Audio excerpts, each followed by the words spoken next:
Okay. Oh, you are, yes. Dominic, not in your studio, or you are? No, in not this time. No. I'm in Poznan. Ah, you are in Poznan. Painting. Yeah. Yes, I recognize it. So, oh, you are still in Poznan. Oh. Yes, until Saturday. Then I'm back in Berlin. Where are you going? Then you're back in Berlin. Okay. Yes. Yes. Well, I'm off to Romania on Monday. I'm so grateful, Mark, that you have kindly accepted my invitation. That's really a very precious gesture from your side. So we're very happy. Okay. Yes. I've just been very pressed of late with a lot of writing. I still always are. You always are. That's the problem, that people get used to this situation and they tend to ignore that you're busy because you're always busy. So they think, well anyway, the text is all about about the act of writing and the language you use for the purposes of that writing. That's what it's about. So we kick off at 5 o'clock. There'll be more than the three of us. We may wait a little bit because Yehuda Safran with us. So here we are. Hello. Yehuda. Oh. Hi. Good to see you. Hi. Good to see you. And Mark. Hi, nice to see you. In your ages. Yeah, well, I've been somewhat buried in other things. But I was complaining because it's grey for 6 months in the Berlin, and the one day I wanted it to be darker. The sun's brilliantly shining brilliantly through the window. Come and sit down. Okay. So you can share my thing. Doesn't matter. Hello. This is Matthias. Hello, Matthias. From Geneva.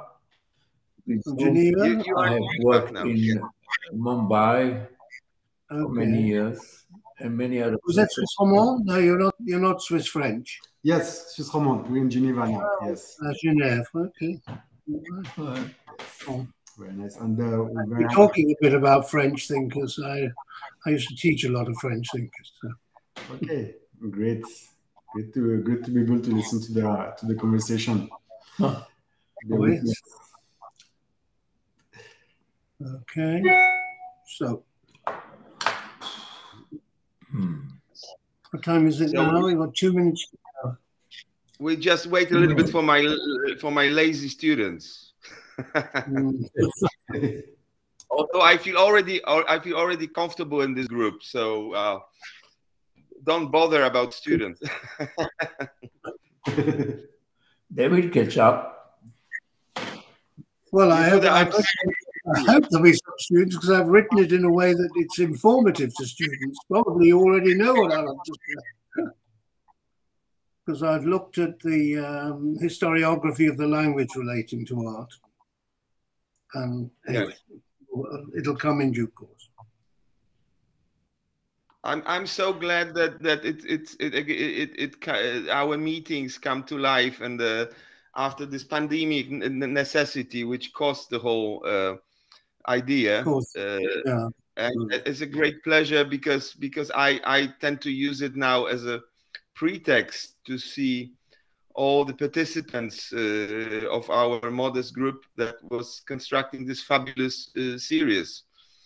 So, which Yehuda initiated. So I remember.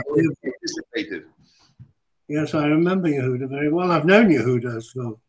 He used to be the lover of a professor friend of mine in London, as you probably know. Or probably you don't know. He was a bit of a lad 30 years ago, Yehuda.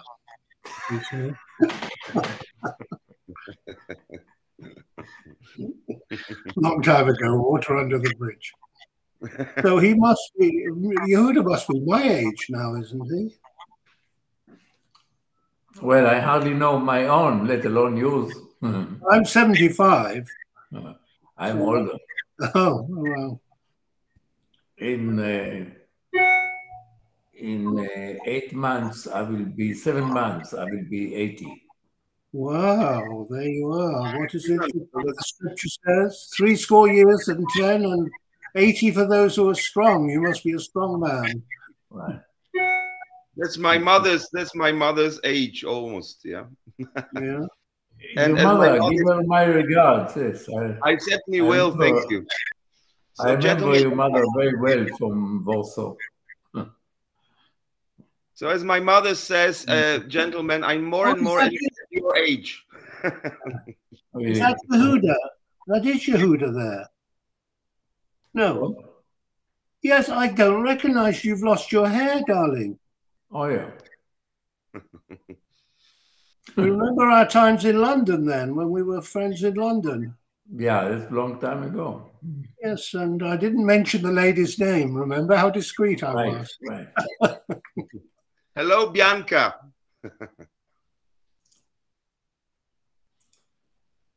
I'm not sure if you remember, we did the project in Venice with Bianca. Of course, Yehuda, you remember Bianca from our project in Venice last year. Yeah. Last year, right. During the very rainy,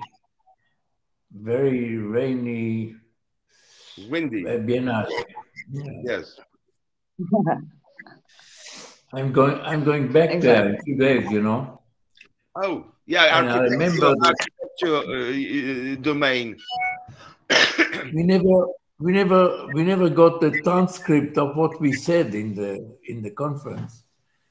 Well, yeah. To be honest, the whole thing got drowned a little bit, but there will be a new reopening of this in Poland on the 15th of June. We will reconstruct the original exhibition in the Chiesa di San Servolo, and it will happen in the local church, Gothic church in Poznań. So very good. Okay, so it's been moved because on my schedule it's down for the 20th of May, so it's going to be the 15th of June. Yes, because we needed a bit more time, also for the possible publication. So, hello, Urlich. Wonderful to see you. Hello. Hello, Dominic. Hello. I'm so glad you found some time for us. Thank you. Hello, Jose. Hello. Everything's fine with you? Well, good. I'm so glad you found some time. It was a very rapid note, but it's so good to see you. I had the pleasure to participate with the conference in Porto, invited by Jose about the art in public spaces. Nice. Was it last November? Okay, nice to see you all.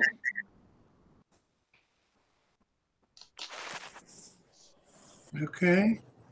Do you want me to begin? Shall we wait, like, to be strict, like, for more 1 minute for my absolutely for the students, and then we will start. Okay. And if you allow me, I give a very brief introduction, honoring your presence in our group. Keep it brief. Well, make it long, Dominic, if it's interesting. Well, there will be some parts that are pretty interesting for me. I've had some various lives, several lives. Yes, well, I think this is really interesting. Speaking of Mark and his later writing, your life experiences. Yeah. So, gentlemen, ladies and gentlemen, to be more formal, I allow you to start. Allow myself to start. And we have a great pleasure and honor to host in our series of lectures called the Sealed Studio Talks, one of the most renowned art critics and curators living on this side of hemisphere, if not in general. It's a great pleasure that Mark found some time for us. If I would be trying to be more precise in terms of the sort of describing your biography, then probably there will be not enough time for your lecture, Mark, because just going through your CV, it will take us, I would guess, at least more than 1 or 2 hours. So I just read a little brief introduction about you. You were educated in Rome and the Courtauld Institute, University of London. You did a postgraduate lecture at the University of London and Sotheby Institute, master programs of Manchester, former president of AICA UK and world vice president who co-organized the World Congress of Association International Critique d'Art at Tate Modern in 2000. You were a curator of many international exhibitions, which also I have a humble chance to participate in one of them, which was Rockkunstbau, quite some time ago. It's a fantastic project that you were continuing for quite a number of years so far. Also, of course, you have written an incredible amount of publications and more than 250 catalogue essays and numerous press articles and reviews. Recent 19 to 10 to 29 art projects include the 500th anniversary homage exhibition by Lorenzo Puglisi in the Bramante Sacristy in Milan, Santa Maria del Grazie, alongside with Leonardo Last Supper, the B.A.R.O.C. at Schloss Caputh at Potsdam, and M.A. collection in Berlin. A historical overview of post-war Leipzig painting called the Leipzig Collection, painting in Leipzig since the late 1960s, Künstlerhaus, the Association of Artists. Short, recent monographic essays. Artists include Tony Cragg, Adrian Ghenie, Uwe Hand, and also extended essay on Alexandru Radvan in 2001. And also in 2018, very wonderful, very short, but still incredibly precise text about Lehmann that I was very happy to publish in the catalogue of my solo show in Gdańsk in 2018. Also, you work together with Christoph Tannert on the Dissonance platform in Germany, large volume publications of painting in post-reunification Germany. Currently, you're working on an exhibition for Timisoara and a European City of Culture in 2023. This is just a little scratch from your really incredibly impressive activity, which I would really strongly advise to all students and all people that are listening to now. Please try to at least touch this incredibly amazing oeuvre of Mark Gisbourn with your fantastic writing and also splendid curating. So from now on, as your title of the lecture is "The Language and Art, What Hope at ekphrastic Writing Today," that's the title of your talk, and we all yours at the moment, Mark. I'm very, very, very glad you agreed to meet with us this evening. Okay, well, I'm going to read my paper and then hopefully we can extend the discussion thereafter.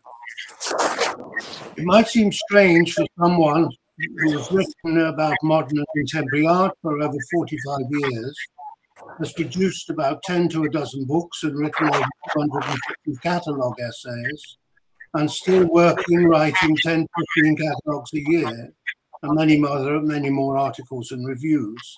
Yet I still remain confused and uncertain as to the true nature of the relationship between written language and visual art, between written language and visual culture, between reason and imagination, between the thoughts one has and the self that projects them onto makers, the artist, materials, that's used, things made, reception, and the subsequent historiography that determines their position in the world.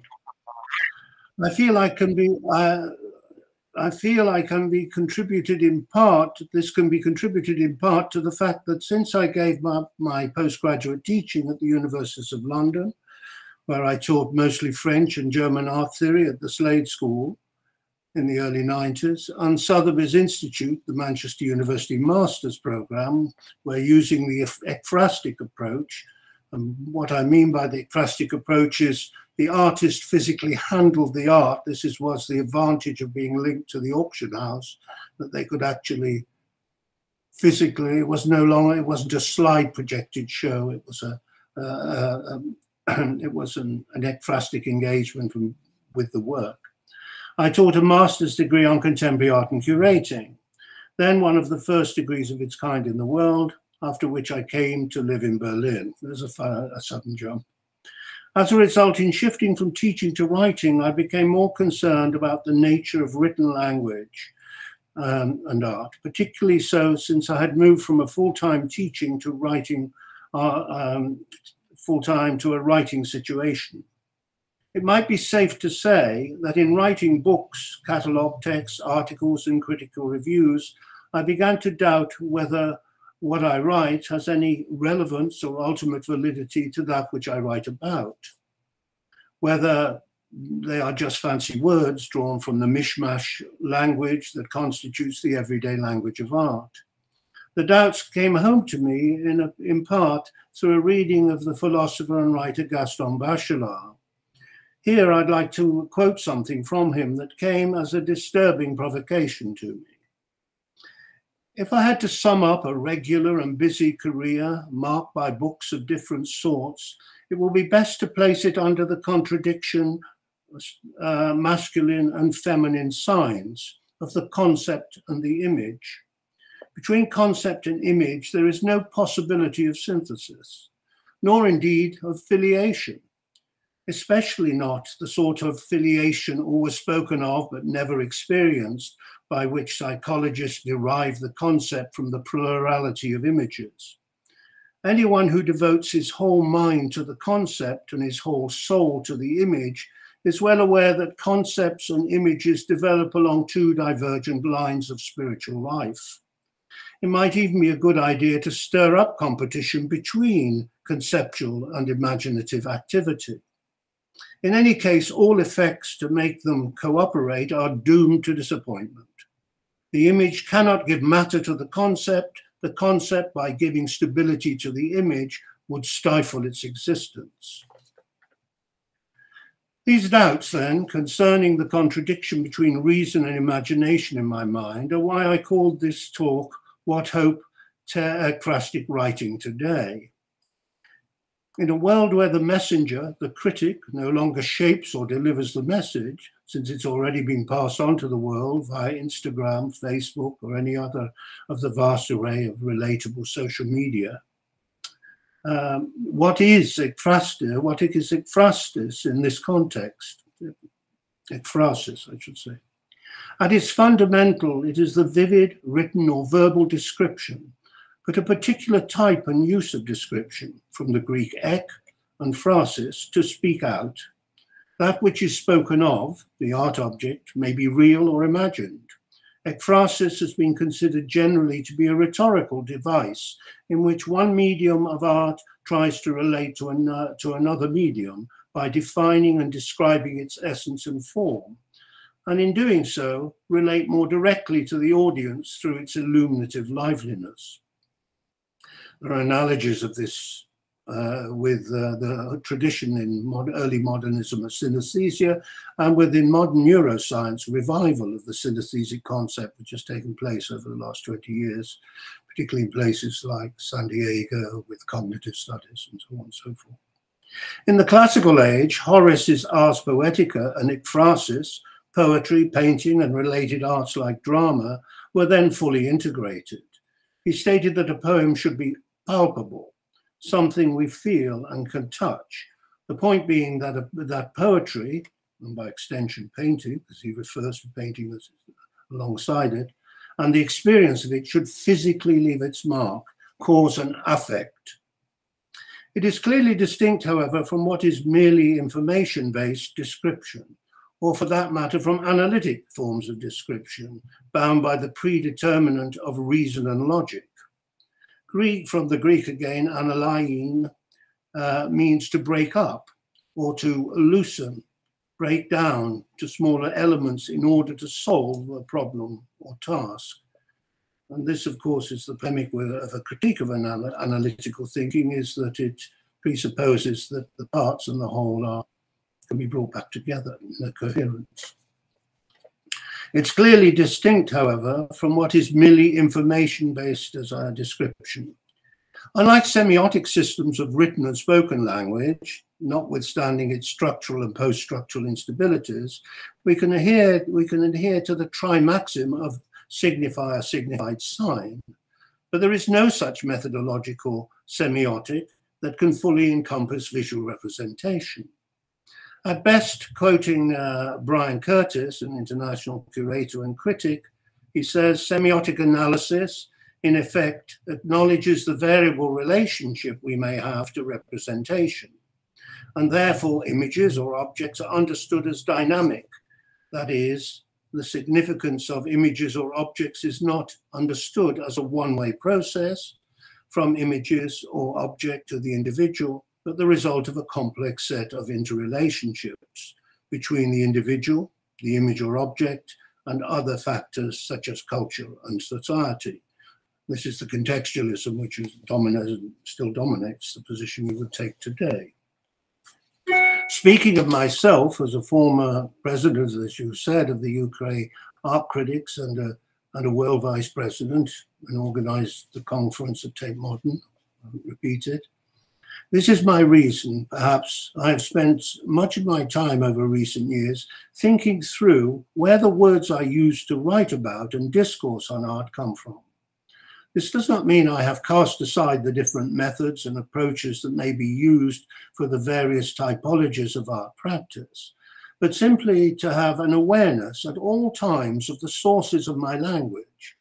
When thinking of the use of written language applied to art, three strands clearly emerge.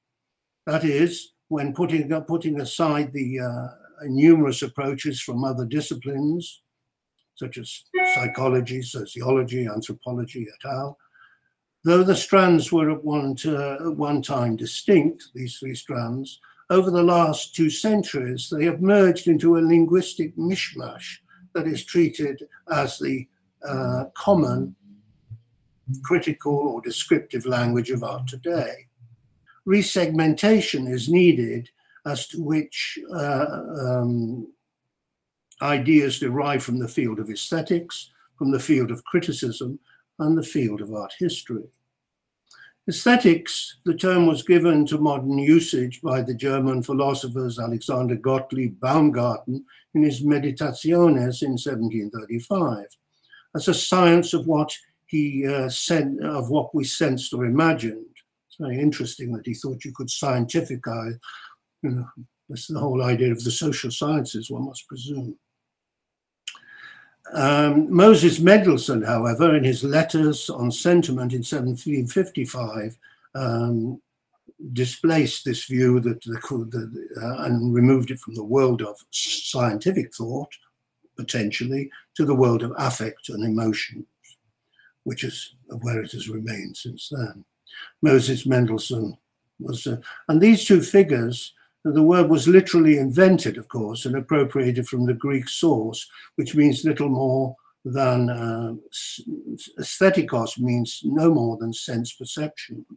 The main dichotomies then, right at the beginning of aesthetics, were between the effect and affect.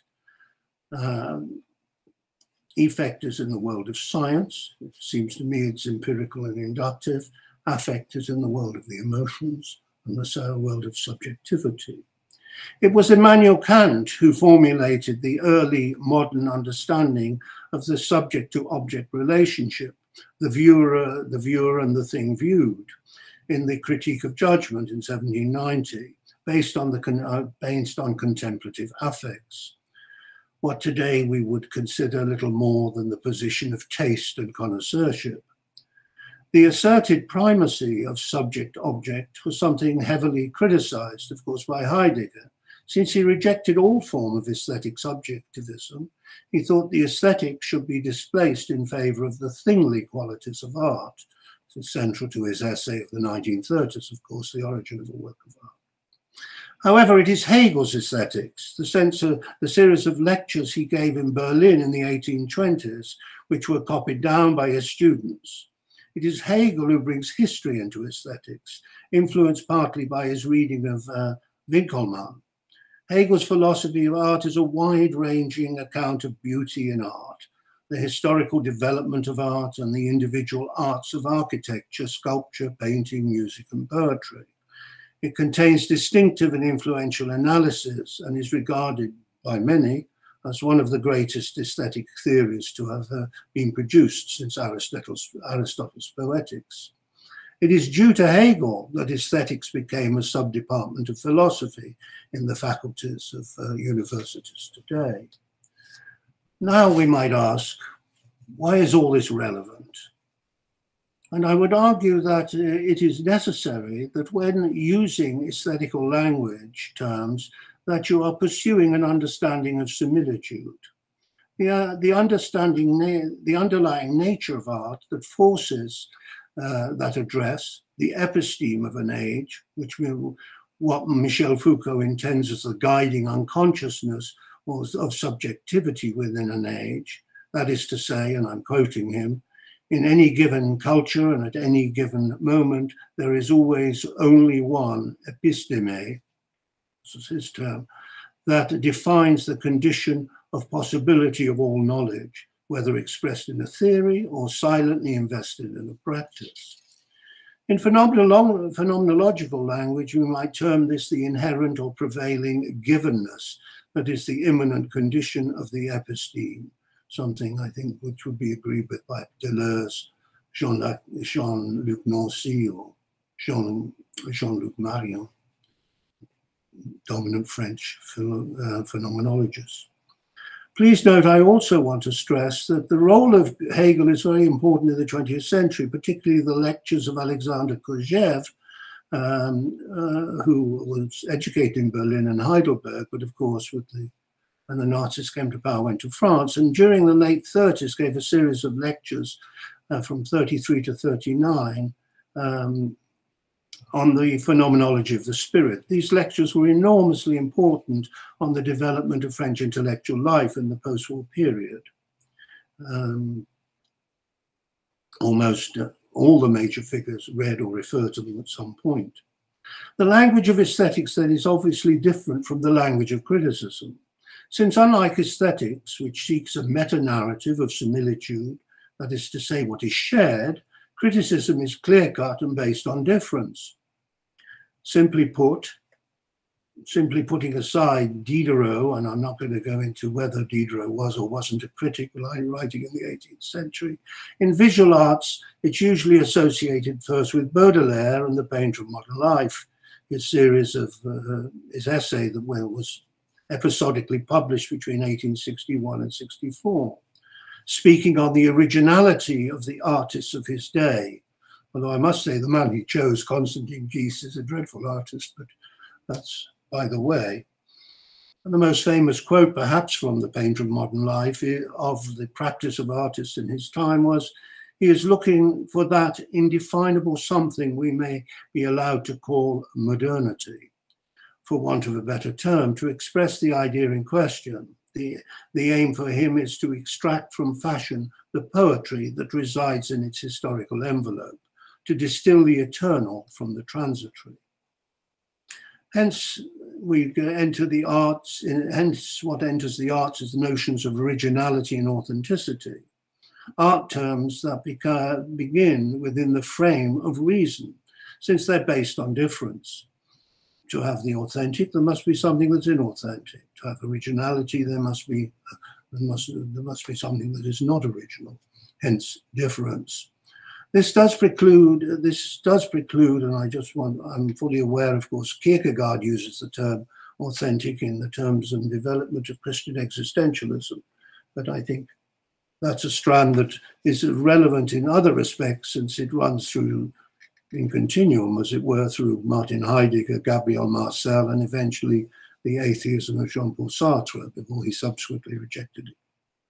The role of critic was that of messenger. He was a flaneur figure who reported to the world the latest developments in the arts, culture, for culture is similarly based on the supposition of difference, of the analysis and interpretation and value of art for the purposes of creating debate. Traditionally, often people think of Benjamin as the last great flaneur who died, committed suicide at Portbou in 1940 when he couldn't get into Spain. Criticism, though, has been, to my mind, usurped today in a cacophony of art blogs and personal websites. And this is a paradoxical relationship because between art criticism and art history, and that art critics are usually institutionally excluded from universities and their faculties, yet the same faculties often claim and do teach art criticism. I myself suffer this to the extent that I was both trained at the Courtauld Institute, obviously as an art historian, who had worked with postgraduate students in contemporary art. Working in contemporary art and curating exhibitions necessitated that I wore two hats, since I wrote also for 2 to 3 journals every month while attending some 50 to 60 exhibitions, which you can do this in London quite evidently. The third language to be added is that of art history, if you like, from Heinrich Wülfling, Reigl, Warburg, Panofsky, Gombrich, through to the latest fashionable art historians, Georges Didier Huberman et al. As I suggested earlier, a discipline in search of a methodology, and one that borrows or adopts many of its methods from related social sciences.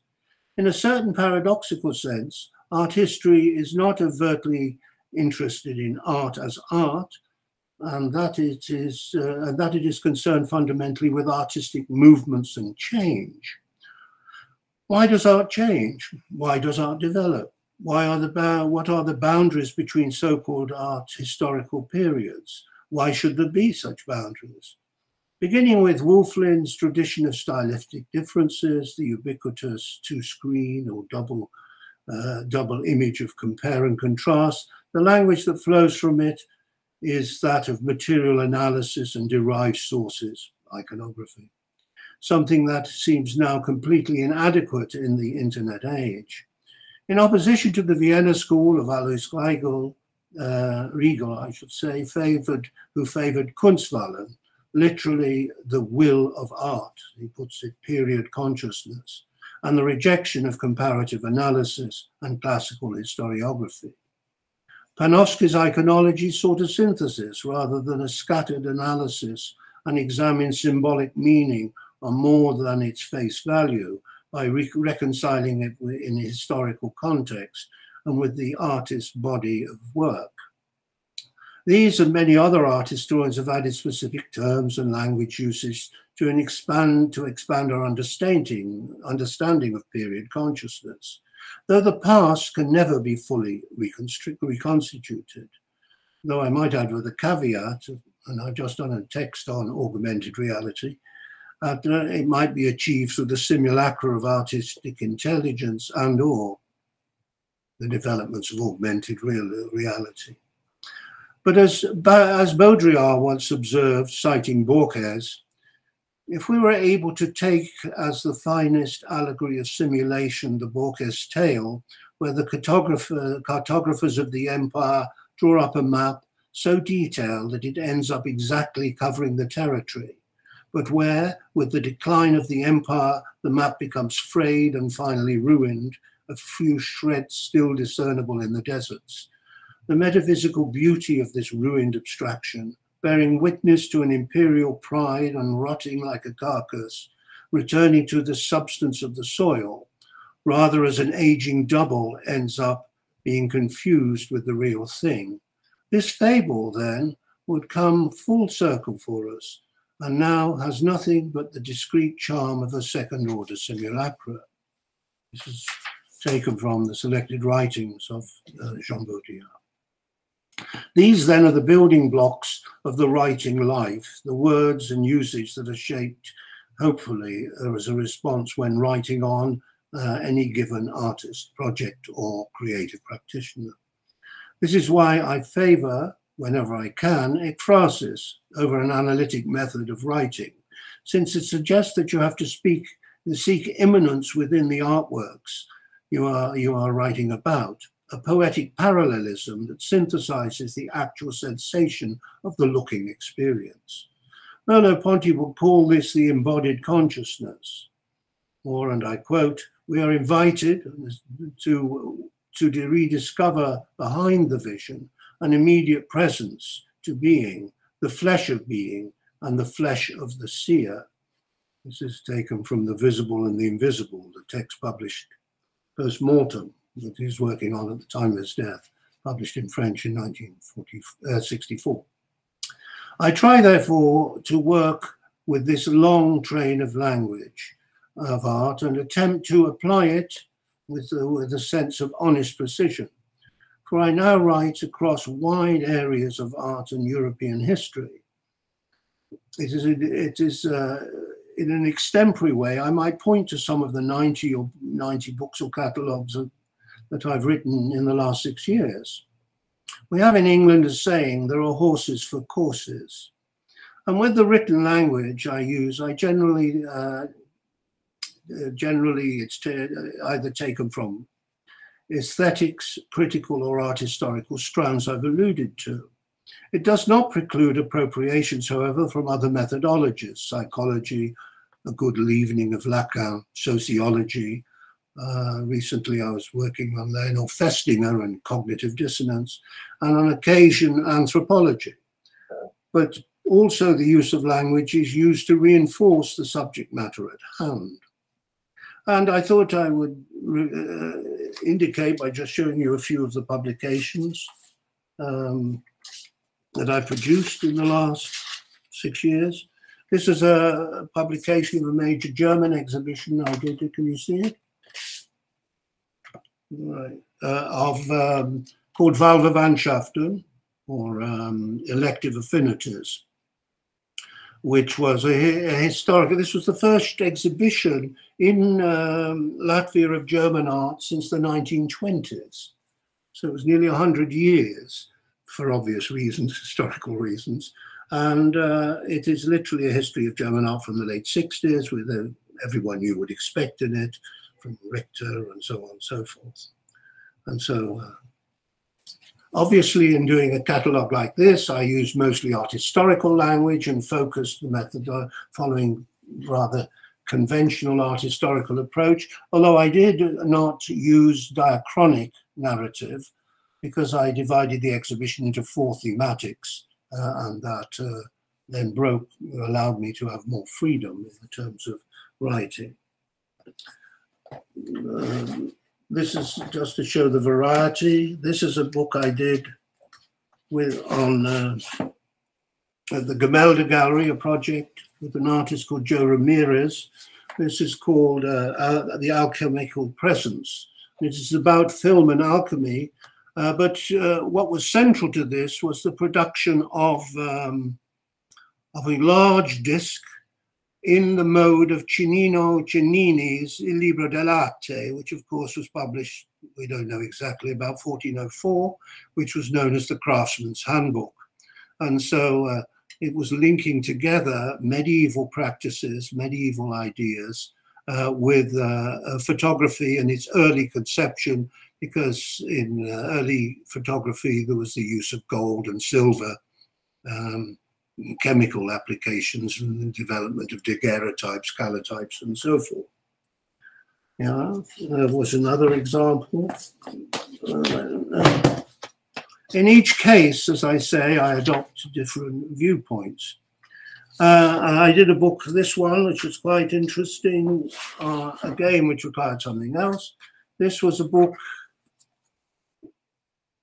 which was of photography, but was on the photography of the of church architecture the great mosques of Sinan in Istanbul and across Turkey, and Louis Kahn. And in this book, I created a fictional conversation between Alberti's theory of art, Sinan's theory of art, and Louis Kahn. Louis Kahn, of course, was the great man. They weren't often realized, but he was a great designer of synagogues. So it was about the threefold religions. And this was at the Helsinki Art Museum. So again, a very different set of requirements.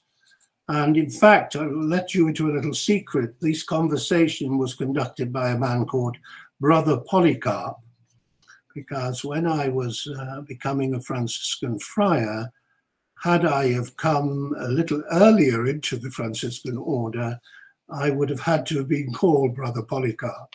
But fortunately, the Second Vatican Council abolished the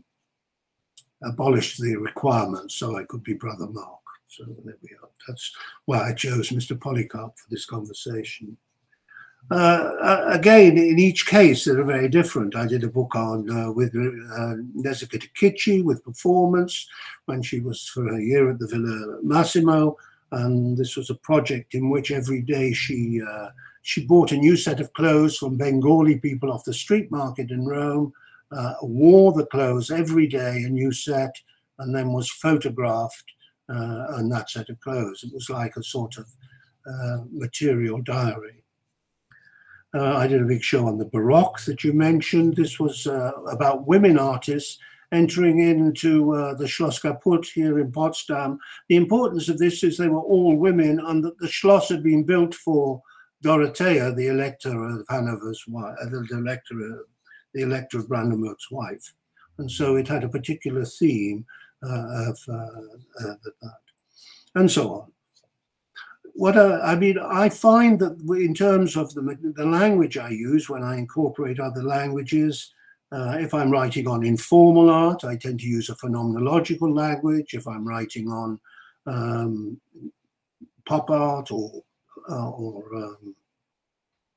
object-based art, I can often use semiotic sources and so on. I did a show with Tony Cragg, with public sculpture.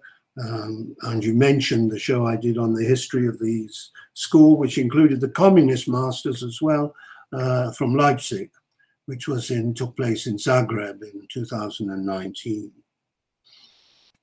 Another big project was a show of Sabina Hornig, who did all the windows for the new terminal at LaGuardia Airport in New York. That was, and so on. And the last, I suppose, large project I did was the book Dissonance, where I spoke about cognitive dissonance, which is this huge volume, which was an attempt at looking at artists since the reunification.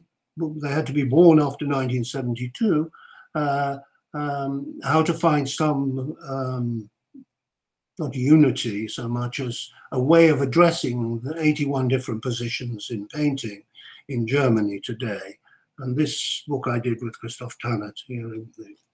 But I often work across all sorts of areas. I did this book on the Nibelungenlied, basically because I have a degree in Thomistic theology and philosophy. I could work on the medieval projects. This is still traveling, this exhibition. It's going to 23 venues over 3 years, all along the Danube and the Rhine. And it's by a Russian artist, Genia Sheff, who did illustrations for the 37 Aventiren, which make up the original saga of the Nibelungenlied and so on. So that's an observation. My most recent thing was a text that I did on artificial intelligence painting, whereby the 50th Psalm, which is of course the Miserere, was developed into an algorithm, and a whole series of images were produced through this algorithmic practice. And so, as you see, I need to understand very much the language I use, as I use it, and where I use it. So that's all I have to say, okay? Silence.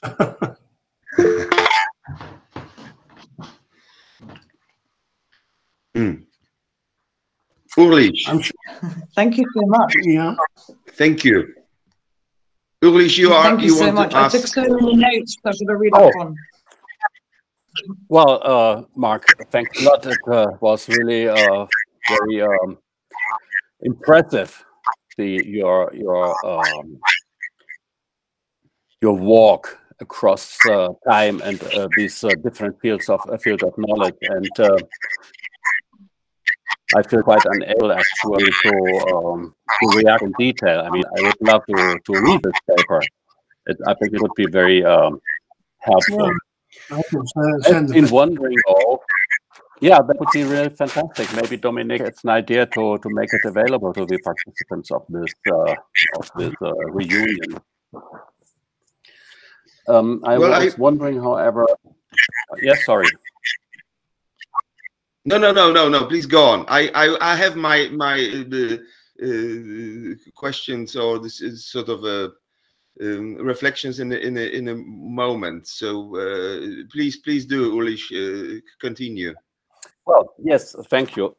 Yeah, I was wondering if maybe, Mark, you were in everything that you said, sort of basing your reflections and your thoughts upon a quite idealistic and clear-cut difference between what you call written language and the visual art. However, it seems to me that in recent years, maybe since the 80s, this kind of clear-cut difference has been very much dissolved. Artists themselves, who you would place primarily in the field of visual art, they use language, they use different kinds of language.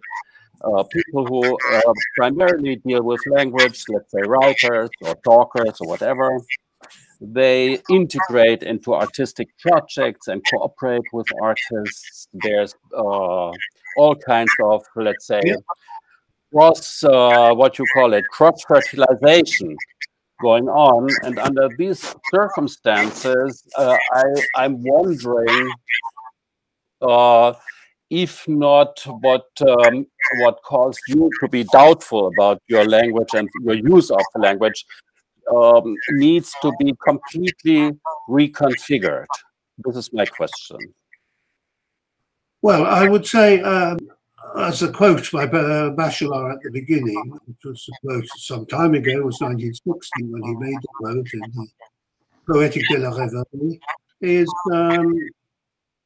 I find it hard always to reconcile ideas with, as it were, how can I put it, with the affective and the conceptual side of art.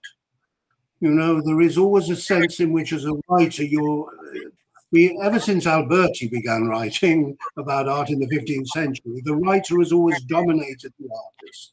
The writer controls the discourse in many ways, and has done, because to communicate, I mean, there have been exceptions like Abu Warburg and the Mimosny Atlas, there are many, many exceptions. But my anxiety is this sense in which, how does one find a relationship to the imagination of the artist? This is what most interests me.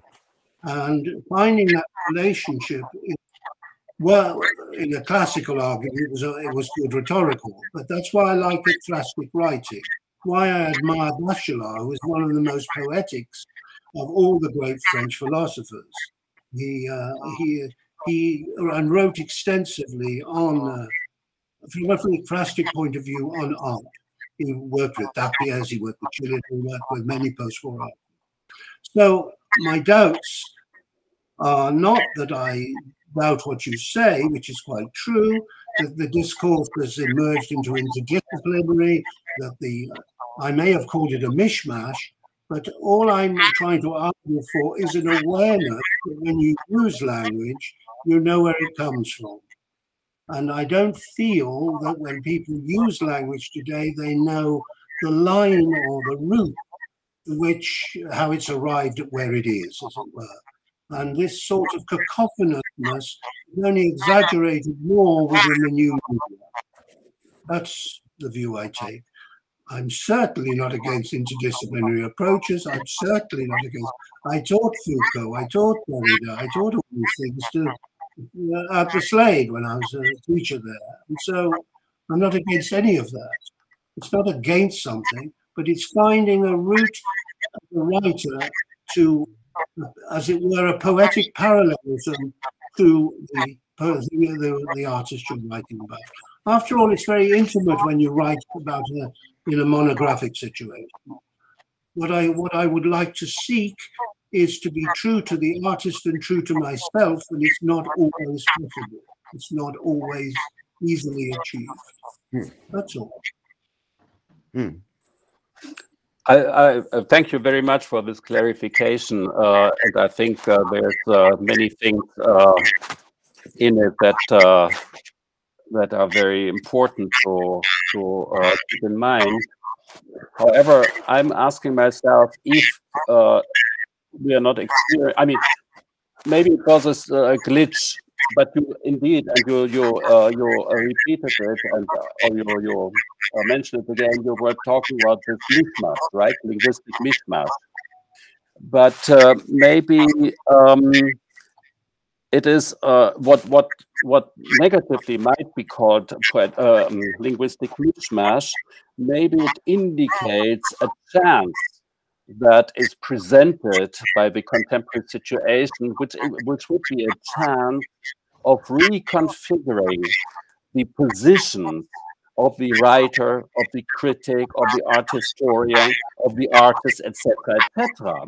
I mean, you are talking again, and I sympathize very much with that in a admiring way, let's say, of the imagination of the artist. But who tells you or me or any one of us that the artist by nature is full of imagination? I mean, this is really very much doubtful. So what I'm trying to say, I guess, is that that I'm doubtful of essentializing any one of the positions that you have mentioned. Okay. Okay. Well, first of all, the word I remember the book was called Dissonance. We originally intended to call this publication Polyphony. It's very interesting that we moved from polyphony to dissonance because we were good move, I would say. Sorry? Good move. Because we've moved from, as it were, an idea of many voices, taking many positions, which is very typical of painting practice in Germany today, to a sense of this idea of cognitive dissonance. You know, cognitive dissonance dominated sociology when Skinnerism ended in the late 50s and through the 60s. In fact, it's said, I don't know how true it is, that Festinger was the most quoted figure for 30 years in American sociological writings. Who was that, sorry? Leonard Festinger. Festinger. Oh. Yeah, he developed the concept of cognitive dissonance. Oh, okay. Why do people, even though they know it's bad for them, why do people get drunk even though they, whatever? Why do people smoke even though they know it? You know, why do people constantly act against their self-interest? He developed this theory of cognitive dissonance. It was a very fashionable word used constantly in the 60s. Yehuda must remember this. The use of cognitive dissonance as a concept. It was constantly around. I was never fond of cognitive dissonance. You were never fond of it? No. I think the issue that you are skirting is the issue of the imagination. You see, we do not know where the imagination comes from.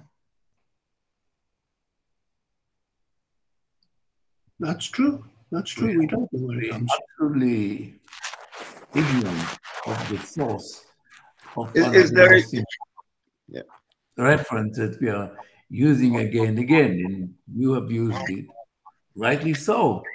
And yet we do not know what it is. Is it something like archaic kind of something as Jung argued, or is it something that we generate from other sources? It's quite unclear. And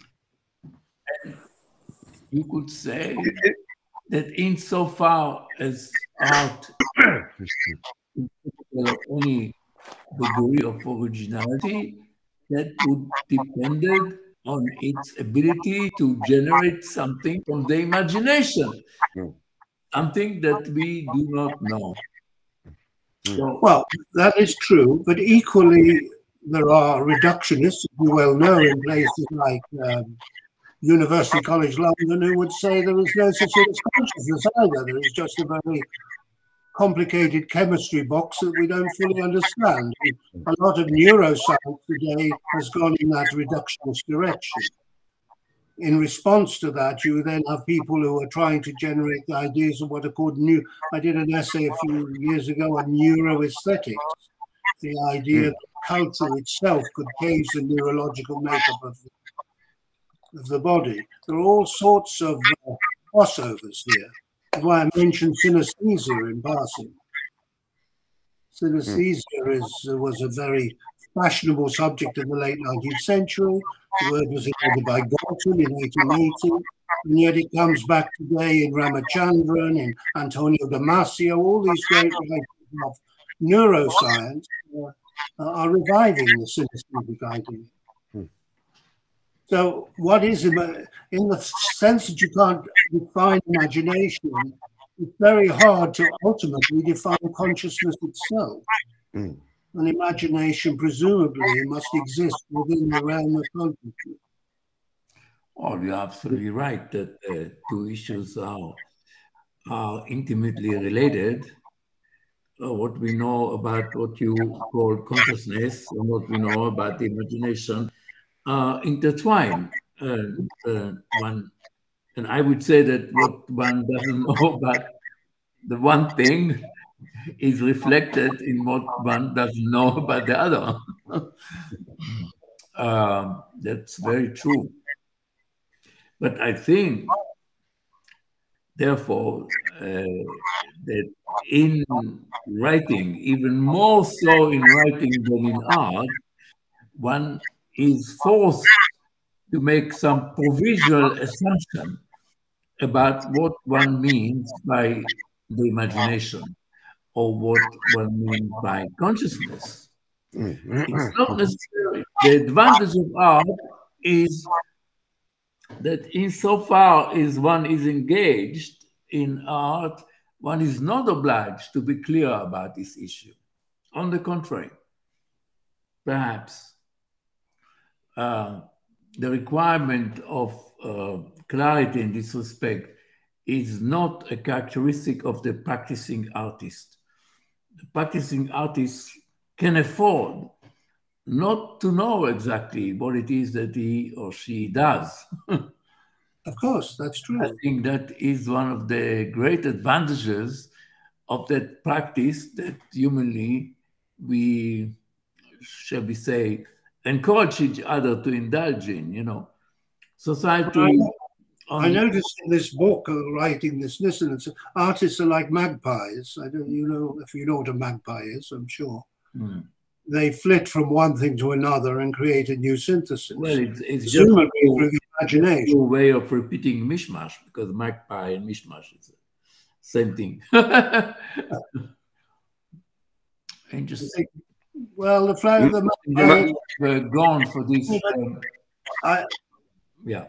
The one theme I didn't bring up, which is central, it seems to me, to imagination, because I didn't have space, is the role of play.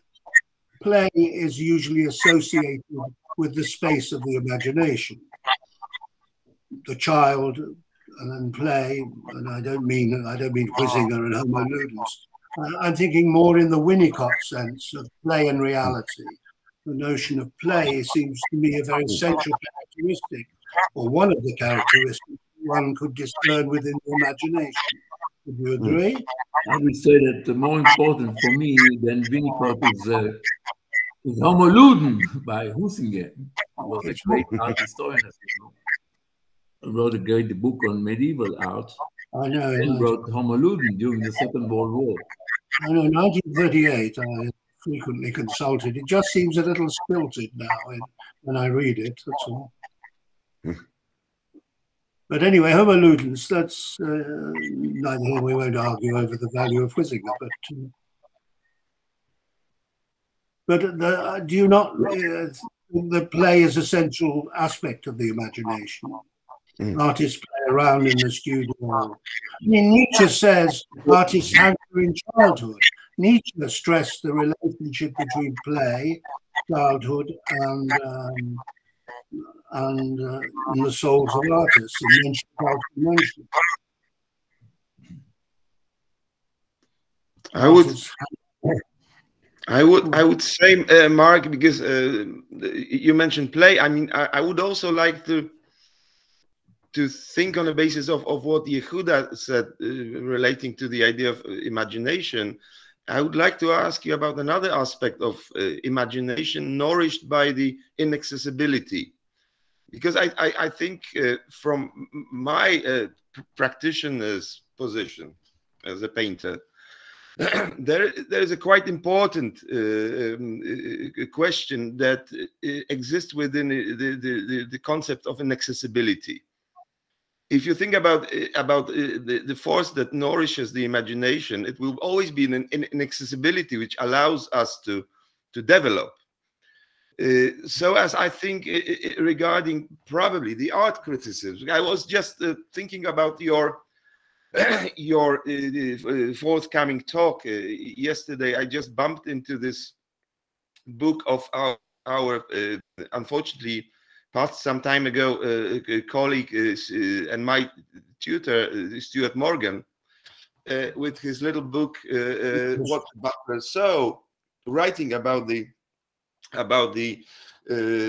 art criticism in a chapter called Homage to the Half-Truth. He's relating as his somehow a hero figure to this sport reporter called Henry Longhurst, who was an utter drunk, staying in a bar most of the day, writing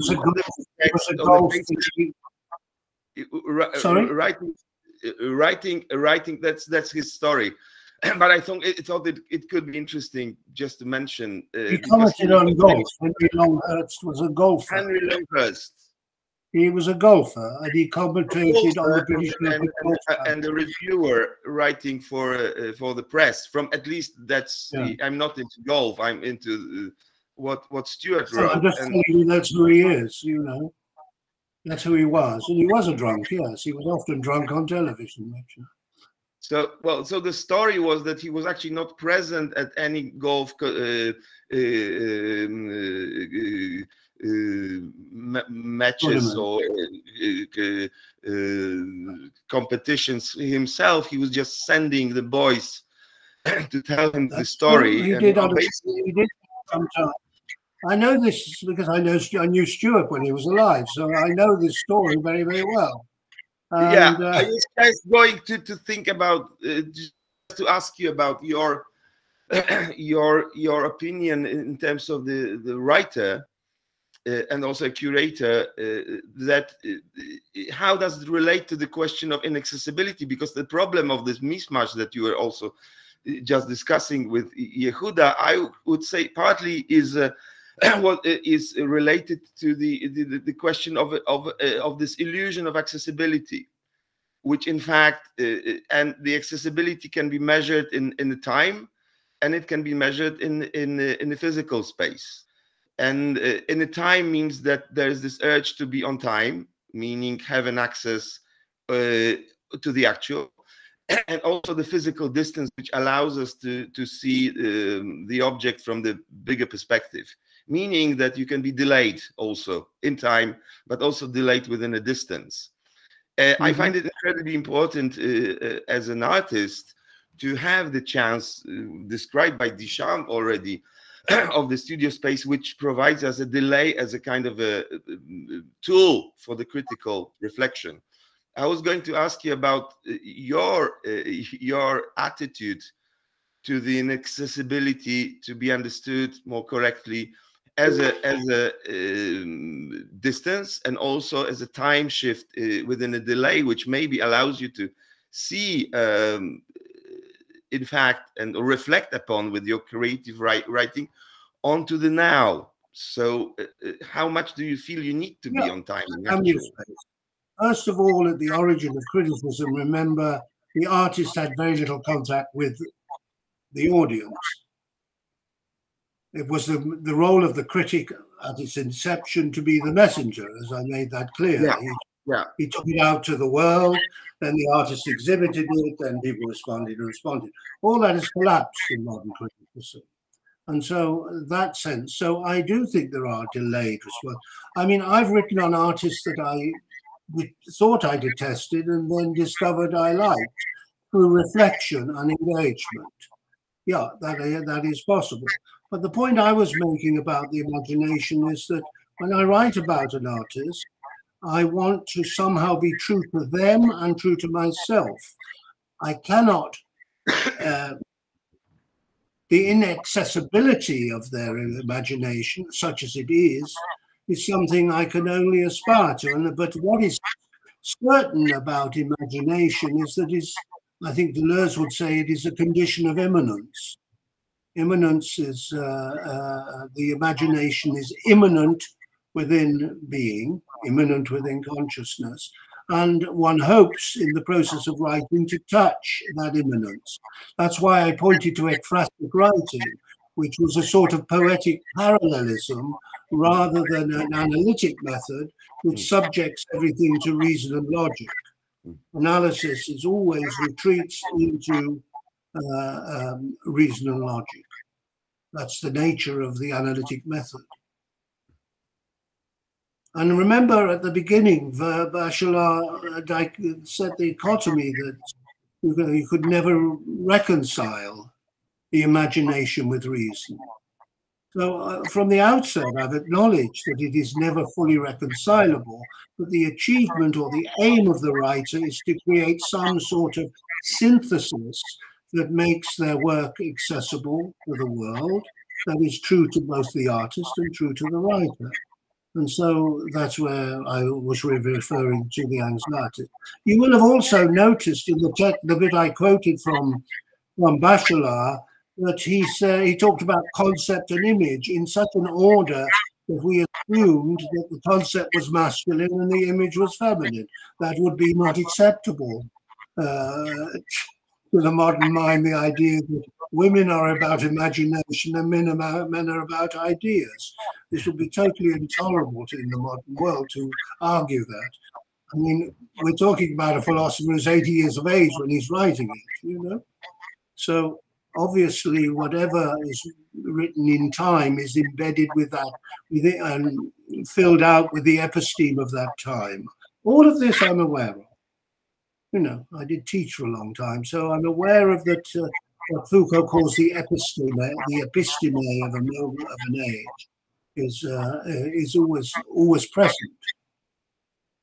So that's how I would answer. Any more observations and thoughts? Well, I think it's complicated. You see, Bachelard, among other things, was a great follower of Jung. Yes, he was. Yes, so it would be surprising that he would make such a distinction as you presented. I'm sure that, like Jung, he was aware that the femina in the masculine side is the creative and the connection to the imagination, if you like, just as the masculine in the femina is the side that encourages link to the imagination. That's how I would imagine Bachelard ultimately understood that. So I'm not aware of this particular moment that you had in mind. Maybe it's slightly kind of not completely representative of Bachelard, I think.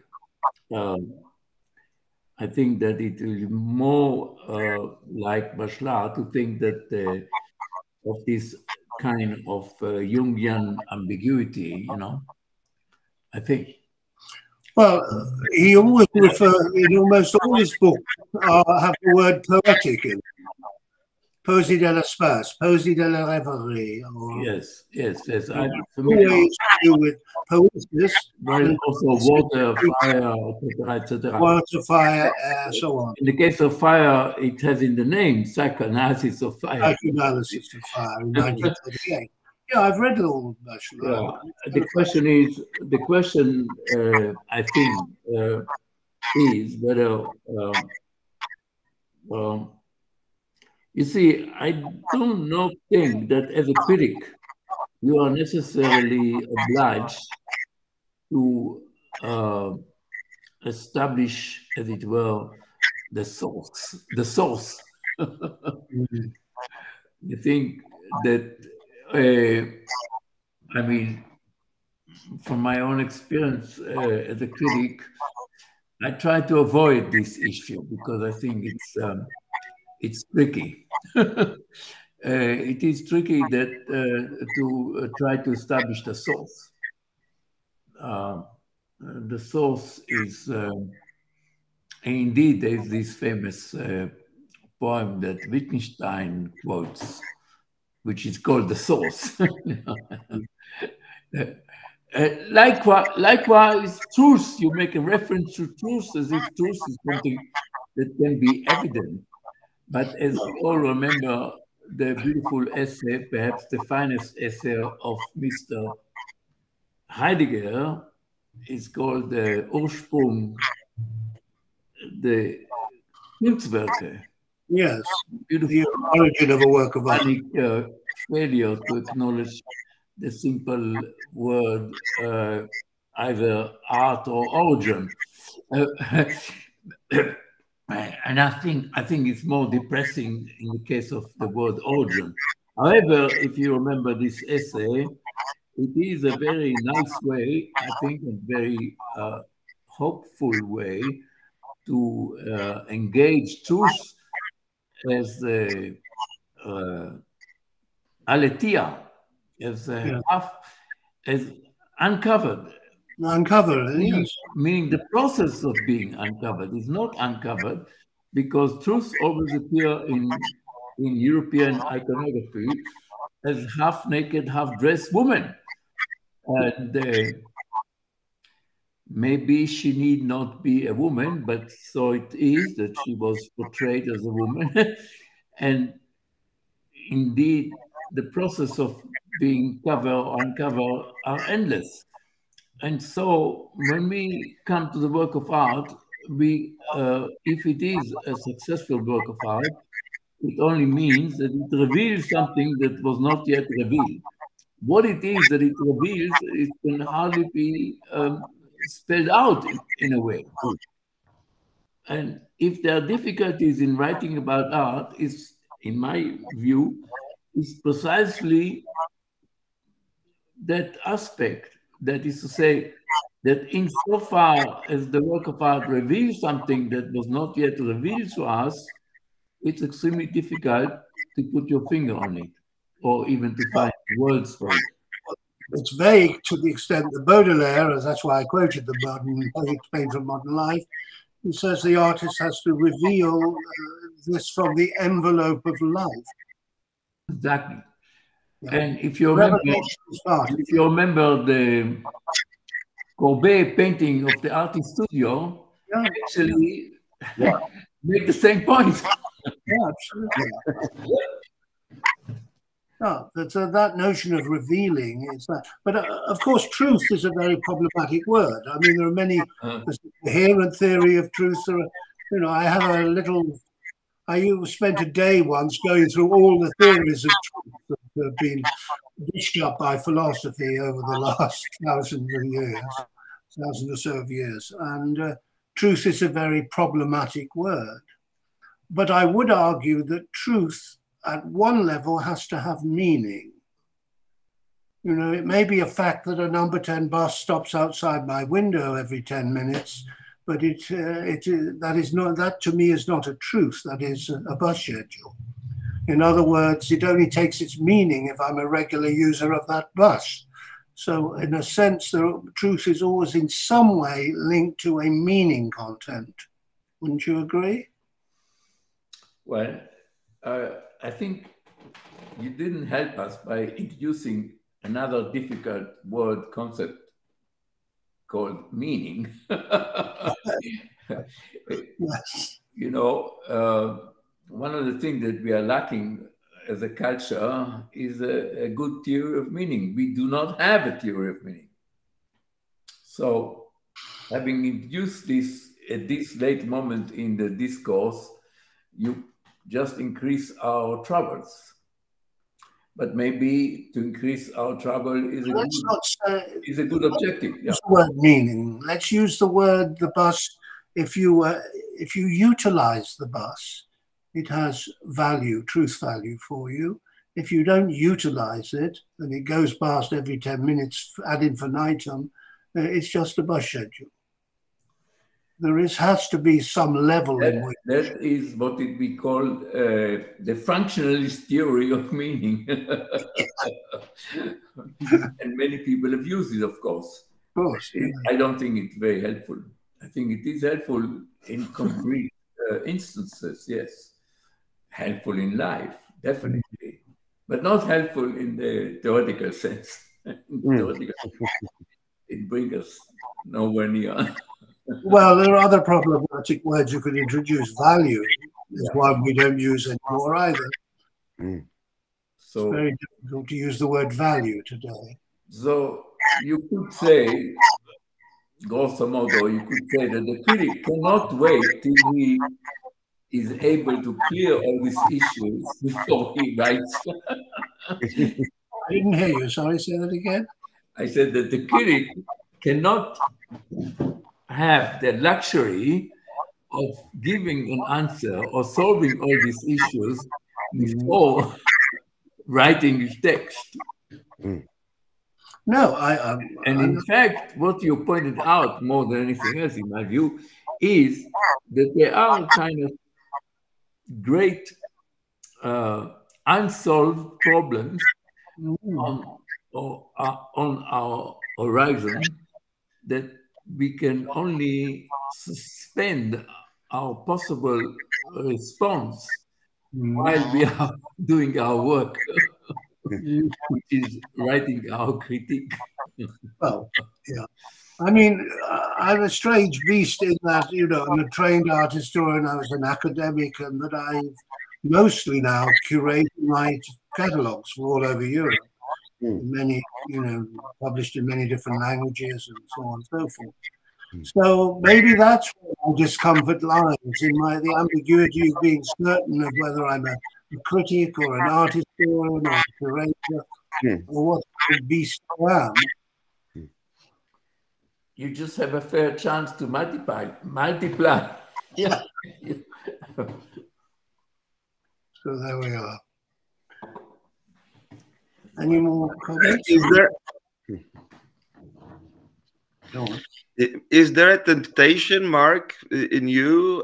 Because you with your biography, which is totally fascinating for me, you seem to, if you read it from this distance that you know that you're now on, you seem to have this role-playing situations that you have to conform into the suit of the policeman, or into the not the uniform anymore.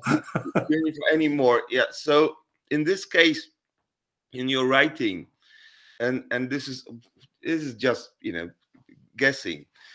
Don't you have any temptations also to play, because you were talking about the parallel writing as a sort of a parallel form of expression that deals with the actual writing about a particular artist.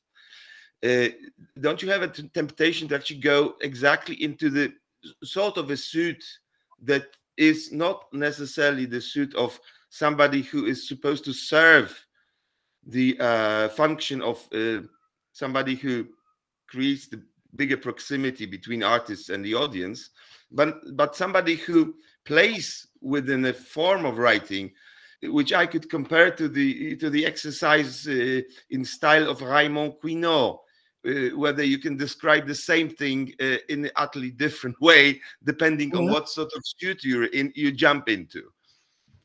Well, there are times, it depends, you'd have to look at my text when I adopt different descriptive approaches. I'm just saying in the ideal world, I feel that I have one principle. I want to be true to the artist, I want to be faithful to the artist, and I want to be faithful to myself. This can't be too great an aspiration because it's surely to do with integrity that one seeks to do it. Of course, one fails. And I'm not suggesting that ekphrastic writing is often very successful. Maybe Baudelaire hit it off, maybe Clement Greenberg on a good day, if you like, when he was writing at his best. There are critics who are able to achieve it, but this sort of ekphrastic internality of writing. But I'm saying it's an aim. That's what I suggested. It's an aim. I want to be true to myself and true to the artist.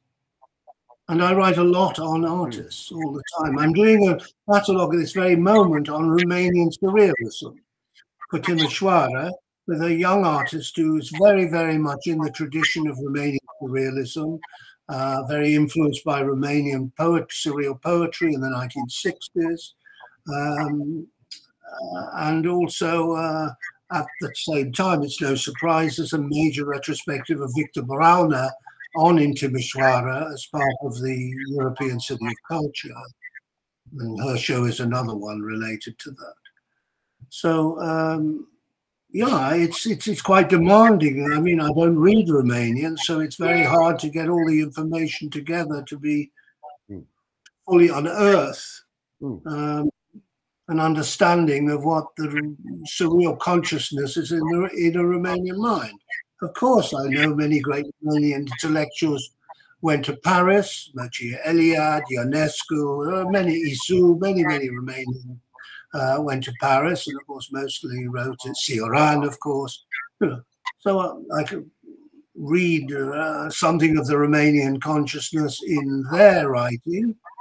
So I'm very broad in how I want to unearth things, in this desire to be honest and focused for the artist and for myself. That's when I began saying where the doubt lies in the space, whether it is achievable. And I'm always frustrated at the end of everything I've written, that it's just not what it could be or I would want it to be. That's all. And it gets worse as I get older. That's why I don't do lectures or talks very often anymore, because I want to withdraw and somehow, with the bit of life I've got left,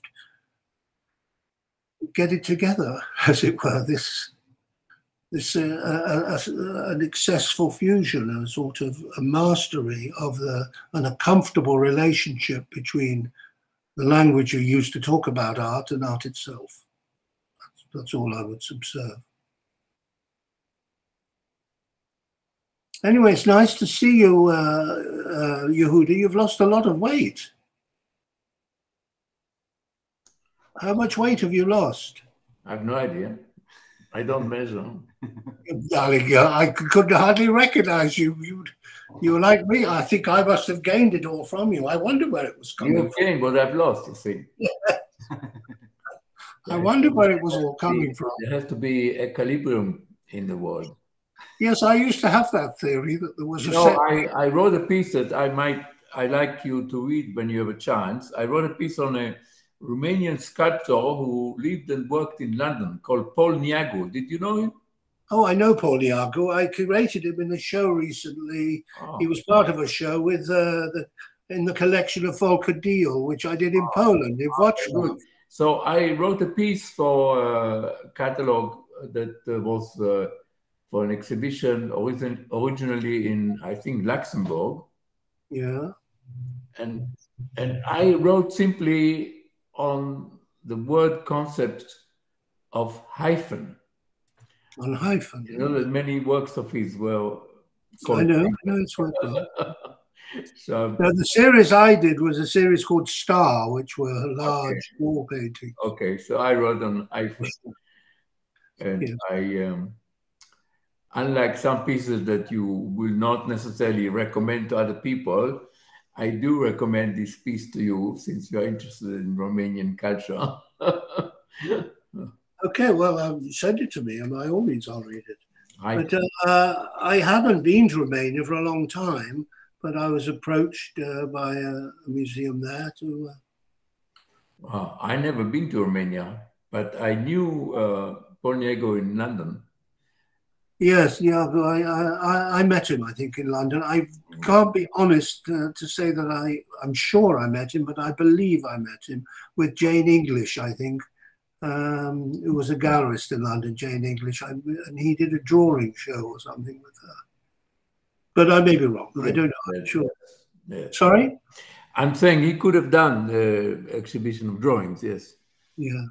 So, yeah, Paul Niago. But I mean, I have a particular relationship with Romania because after they shot Ceausescu on the 26th of December 1989, or was it Christmas Day or Boxing Day, one or the other, and within 6 weeks I was the first visiting professor to Romania. And I did a whole series of lectures at the University of Bucharest on the most bizarre subjects you can imagine. They asked me to give a lecture on Elizabethan melancholia, not on Nicholas Hilliard, you know. Thank God for my Courtauld training, that's all I can say, because you know at the Courtauld you have to cover 2,500 years of Western art history, at least in visual terms. So, and they wanted a lecture on art brut, bizarre. So I did a series of lectures there, and it was terrible because the National Gallery is where the Securitate had held out, and there was a huge Guercino painting where the tank had shot a shell right through the painting because he was a monster, as you know, Ceausescu. And then after that, the worst of it was that they had no toilet paper in the country. So it was all that black blue paper ripped up, you know, into squares and piece of string through. Ghastly beyond belief. I had to live on polenta for 2 weeks. I don't think I've eaten polenta since. And then I went off to the Maramuri. Traumatized you completely. Traumatized you completely. Polenta can be delicious with the right herbs, actually, but still. Oh, I'm sure it was horrendous. It was like starch. And then I went off up to the Maramuresh via Mare. The door. Sorry? To do a series of essays or articles for Apollo magazine on the wooden churches of the Maramuresh, which were truly beautiful, all wooden wall culture. But they were, of course, they were being left to rot, as it were, because they were trying to build stone churches. You're going off now. Yes. Okay. Bye. Nice to meet you. Bye-bye now. Thank you. So, there we are. Well, I hope, is there any more thoughts people want to express? I'm just very grateful. It's been fascinating. I've taken loads of notes. Today I'm in the mood more for listening than talking, so I've just been absorbing. I'm in a very peaceful state. So I just want to say thank you. I wanted to come to more of these conferences. They're fascinating. Well, that's very kind of you. And I still haven't solved the imagination problem for... Certainly not. Okay, fine. Now I've got a Russian evening because Volkadil's got a Russian event on, so I better go. But unfortunately, Oleg Kulik is locked up in Russia at the moment. They won't let him out the country because he was born in Ukraine, apparently. Yeah. You remember? So it's a bit of a problem. Anyway, this will be a... Mark, thank you so much for your time. Thank you so much. All right. Yeah, thank you. I hope it was of YouTube or whatever. Okay. I feel really privileged that maybe it's coming back to the question of inaccessibility. We're not fully able to access this meeting personally. It's sort of a post pandemic ritual now. It remains like that, but it's certainly. But it's quite good because we film them, so we can remember. Yeah, it nourishes our imagination, definitely, what we've just said. So thank you. I was a little bit concerned that I'd be telling you things you already knew. Obviously, Yehuda knows the history of the word, the origin of the language of aesthetic. You know, and obviously the history of criticism. But well, the more you know, you don't know. Well, whatever. The line is, you know, I wanted to make clear that, that this language has come together, that it wasn't inherently that way. And there is a conflict, intrinsic conflict, between the idea of it's the concept of civilization and culture, the concept of aesthetics and criticism. They are contrary forces. One seeks to unify, the other seeks to differentiate. So, you know, there are issues. Anyway, I won't go on. Sorry? What is the au contraire? You disagree? No, I say au contraire. Au contraire. I did they're opposite. Yeah. So, ciao. Thank you. Very, very instructive. Thank you. All right. Okay. God bless. Thank you so much. Okay. Good. Oh, there you are.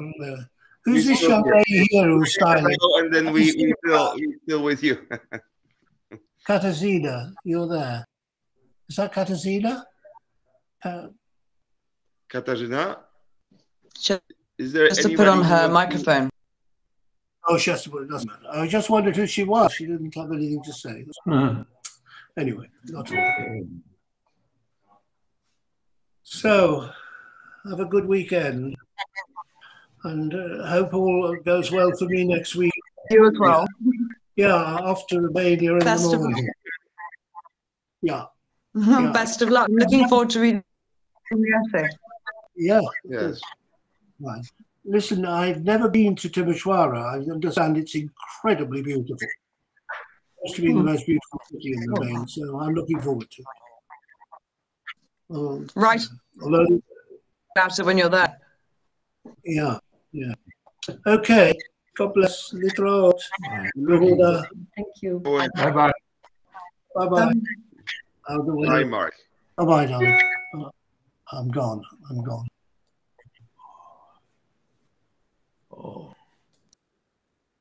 Oh, Yehuda is gone. Everybody's gone. It was a pretty nice venue. I hope you enjoyed that. It was great. I want to come to all of these. Bloody fascinating. You can watch all what happened already, because they are recorded. So oh, great! Always an access to go back.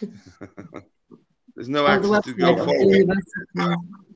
It's beyond our technology to go forward, but you can always go back.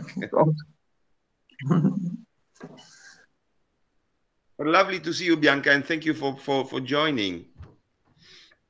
Thank you for inviting me, and lovely to see you too. So you said at the beginning that our Poznan thing is moved to June? It is. Because I was about to start booking things, so that's fantastic. Yes, I mean, I had a broad conversation with another priest, not Mark, but with another priest, Jerzy Stranz, and he is very optimistic, and we were discussing the publication also. So it's a question maybe of extending the texts on the basis of what's going to happen, and we are really open to conversation. So if you would like to somehow join in, you're more than welcome. Definitely.